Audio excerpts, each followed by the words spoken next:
percorremos o universo en busca de algún verso.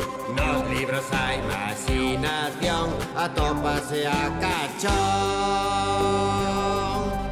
No planeta fantasía, a imaginación e a enerxía. No planeta fantasía, a imaginación e a enerxía. No planeta fantasía, a única fonte de enerxía é a imaginación. Unha crise enerxética asola o planeta. O Consello de Sabios Fantásticos decidiu enviar a 4 intrépidos cosmonautas para buscar a imaginación pola galaxia. Buscaremos.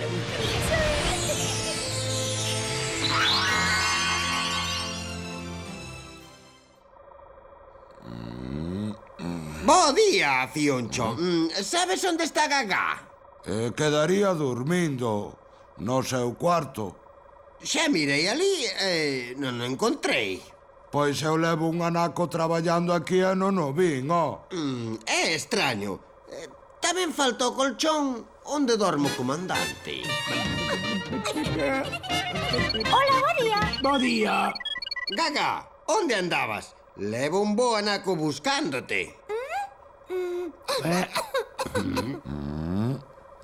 Non, é que estaba no baño. No baño? Para min que cando mirei ali, non te vin. Pois si, eu estaba no baño.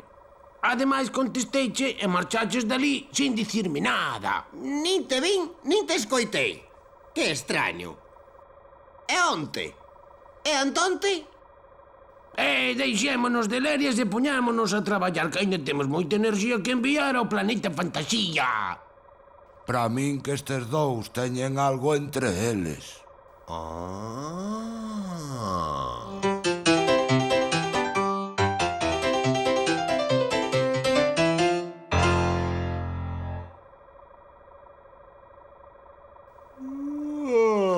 Bo día, Fioncho. De bo día nada. Onde está o comandante? Iso é o que me gustaría saber a min. Outra mañá na procura del e nada. E asegureime que non estaba onde miraba. Eu si sei o que acontece. Seguro que son noivos e non nos lo queren dicir. Fioncho, dis moitas parvadas. O comandante e Pencas son noivos. E o noivo de Pencas tiña que ser eu. Seguro que hai outra explicación ao que está pasando. Sempre que chegan os dous xuntos non queren contar de onde veñen. Tranquilo, Fioncho. Nunca pensei que Gagá me fixese isto. El sabe que Pencas me gusta moitísimo. Tranquilo.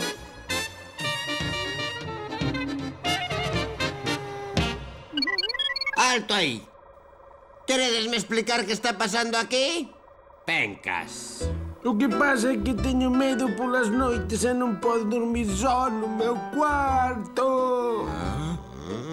Dábame vergoña dicírvolo, solamente yo dixen a Pencas. Conteille que de pequena miña irmá deixábame dormir no seu cuarto e así non tiña medo. E Pencas invitoume a dormir no seu cuarto. Non se debe ter vergoña de contar os medos, Gagá. Todos os temos. Sabes cal é o remedio para non ter medo na noite? Ler un libro na cama antes de dormir. Título: A banda de Vilacendoi. Texto e ilustracións: Xulio Galloso. Editorial Calandraca. No medio e medio dun souto está Vilacendoi. O que fai que a aldea de Vilacendoi sexa única e que sexa coñecida en toda a comarca é que ten un quiosco de música. E ten un quiosco de música porque noutros tempos Vilacendoi tivo unha banda de música, a magnífica banda de música de Vilacendoi. Os músicos eran moi queridos por todos. En realidade, eran ferreiros, labradores ou carpinteiros, pero a súa verdadeira vocación era a música. E ademais a banda era o orgullo de todos os de Vilacendoi. eran unha banda moi famosa e por todos os lados iban a tocar. Tocaban pezas tristes nos enterros, cando era unha ocasión solemne tocaban o himno, pero o que máis lles gustaba era tocar nas festas. Nas festas tocaban pasodobles, cha-cha-chás, boleros e un montón de músicas traídas do Caribe e de sitios moi exóticos, porque os da banda de Vilacendoi pensaban que a música era un sentimento universal. E así foron pasando os anos. E pouco a pouco, sen que ninguén se decatase, Vilacendoi foi quedando baldeiro. Moitos marcharon para a cidade e outros marcharon para moito máis lonxe. E algunhas casas quedaron sen xente e as chimeneas deixaron de fumegar. Todo esmoreceu. E a banda tamén. Eran tempos tristes para Vilacendoi. Ata que un día, sen que ninguén o agardase, viron como chegaba xente nova á aldea. Eran unha familia que, como todos os que deixaron a casa onde naceron, viñan alegres e tristes ao mesmo tempo, cargados de saudades e de lembranzas. Ao principio, pensaron que eran bastante diferentes a como era a xente de Vilacendoi, pero eran moi boa xente e moi traballadora, e pronto comezaron a chegar máis, e a aldea volveu a ter casas cheas de xente e chimeneas fumegantes. E así foron as cousas, xuntando os que nunca marcharan, cos que acababan de chegar, a vida volveu a Vilacendoi. Só faltaba unha cousa, que todos os vellos pensaban, pero ninguén se atrevía a dicir: a banda de Vilacendoi.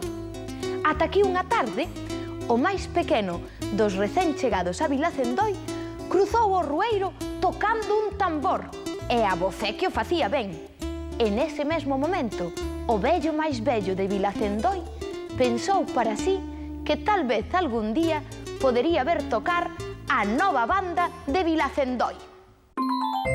Son fantásticos os libros. Ademais de dar enerxía ao planeta fantasía, serven para acabar cos medos pola noite. Lendo libros antes de dormir, xa non terei máis medo. Pencas, entón non é a noiva de Gaga. Ai, claro que non, Paspan.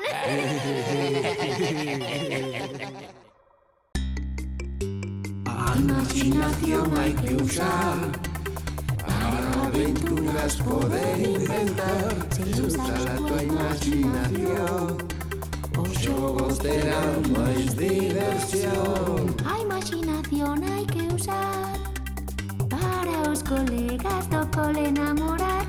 Se usa a tua imaginación, poderás vencer un dragón.